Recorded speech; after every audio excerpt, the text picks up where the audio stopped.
Dagsa pa rin ang mga dumadalaw sa burol ni Secretary Robredo. Kabilang sa mga dumalo ang kapatid ng aide-de-camp ni Robredo na si Senior Inspector June Abrazado na hanggang ngayon hindi pa nagpapakitang muli sa publiko. Live mula sa Naga City, may report si Cara David. Cara?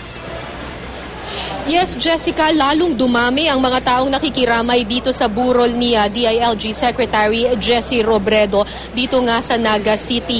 Ang ipapakita ko sa inyo ngayon ay isang video, live na kuha ito dyan sa labas ng Archbishop's Palace kung saan nakikita nyo naman, Jessica, hanggang kalsada yung pila ng mga tao na nais pumasok at makiramay dito sa loob ng burol nitong si DILG Secretary Jesse Robredo. Ito yung I've been here for 2 days at ito mas marami pa talaga ngayon at habang lumalalim yung gabi, humahaba yung pila. Napapansin mo rin, Jessica, may mga bulaklak dyan sa labas.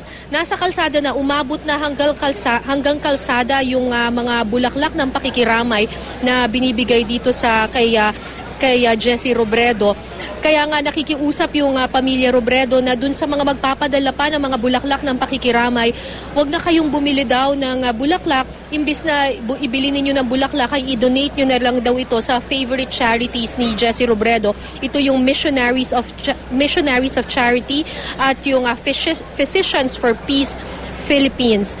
Samantala dito naman sa loob ng Archbishop's Palace, paminsan-minsan lumalabas sina Mrs. Robredo at yung kanyang mga anak na sina Aika, Jillian at Trisha para makipag-usap doon sa mga nakikiramay. Kani-kanina, mga around dinner time, nakita natin dito si Mrs. Robredo, Attorney Lenny Robredo, kasama yung kanyang bunsong anak na si Jillian. At napansin natin kanina, Jessica, suot nitong si Jillian yung relo ng kanyang ama. Yan yung nakikita ninyo ngayon. Yan yung relo ng kanyang ama na 3 days underwater. Pero amazing at gumagana pa rin ito.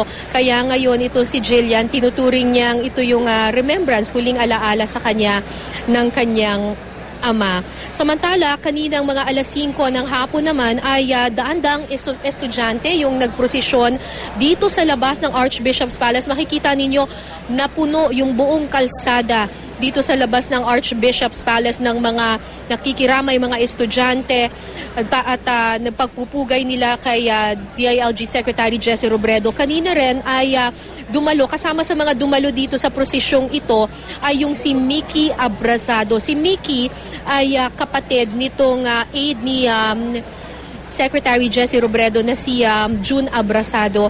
At kanina hindi nagpaunlak ng interview sa atin si Mickey, pero nakausap ko siya ng personal at sabi niya natutuwa siya at kahit papano gumaan yung kanilang kalooban nang marinig nila yung sinabi ni ang tawag nila Ma'am Lenny na nagpapasalamat kay June Abrazado at hindi nga daw nila nananatili daw yung tiwala sa kanila ng pamilya Robredo. So nagpapasalamat sila dito sa pamilya Robredo sa patuloy na tiwala sa kanilang pamilya. Samantala, Jessica, bukas ng alas 7 ng umaga ay magkakaroon ng misa dito sa burol ni DILG Secretary Jesse Robredo. Magkakaroon din ng military honors. 8 general yung nakatakdang bumuhat sa kanyang coffin. Sila yung magsisilbing pallbearers. Pagkatapos magkakaroon ng military honors dito sa labas ng Archbishop's Palace. Tapos magkakaroon ng mahabang convoy daw. Lahat ng gustong makisali dun sa prosesyon hanggang sa makarating yung labi ni Jesse Robredo doon sa airport ng Naga City. Alas 9 ng umaga, nakatakdang ilipad ang labi ni Jesse Robredo patungo ng Maynila kung saan ibuburol ito sa Malacanang hanggang Sabado. Pagdating naman ng Linggo ay ibabalik ang kanyang labi dito sa kanyang hometown sa Naga City at ililibing siya pagdating ng Martes. Yan muna ang latest mula dito sa Naga City. Balik sa iyo, Jessica. Cara, remarkable no, na kahit yung mga bata who were too young to remember yung pamumuno ni Secretary Robredo as mayor of Naga, pumunta dyan, dumadagsa sila dyan to show the respect at makiramay sa mga nawalan.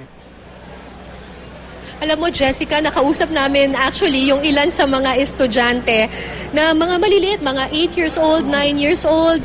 Hindi naman nila naabutan na mag-mayor itong si Jesse Robredo. Pero kinukwento daw kasi sa kanila ng kanilang mga guro at saka ng kanilang mga magulang na dati daw before Jessie Robredo came to Naga and became mayor of Naga ay hindi daw ganito kaganda yung kanilang syudad. Pero simula daw nung naging mayor itong si Jessie Robredo ay naging first class city itong Naga City at very orderly at napakaganda, walang gambling, walang weteng at napaka-progresibo ng bayang ito. So malaki raw yung pasasalamat nila dito kay Jessie Robredo. Talagang idolo nilang lahat.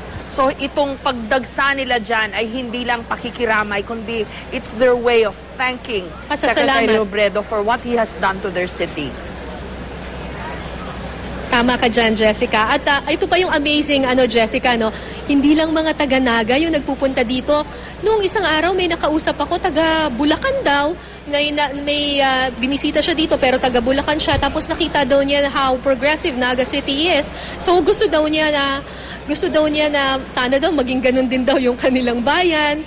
So, hindi lang, ito nga yung sinasabi kanina sa atin ni Attorney Leni Robredo na natutuwa sila na hindi lang daw mga taga-Naga yung nagpapakita ng pagmamahal at pasasalamat or nabigyan ng inspirasyon itong kanyang asawang si Jessie Robredo, kundi yung iba pang mga munisipalidad na hindi naman niya directly talaga na pinaglingkuran.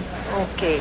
Sana manatili nga itong legacy na ito kahit wala na siya. Dahil kahit wala na siya, mukhang ang legacy na iwan niya is he served as a role model for all public servants. Lahat ng mga gustong pumasok sa gobyerno should try to emulate what he was and what he has done.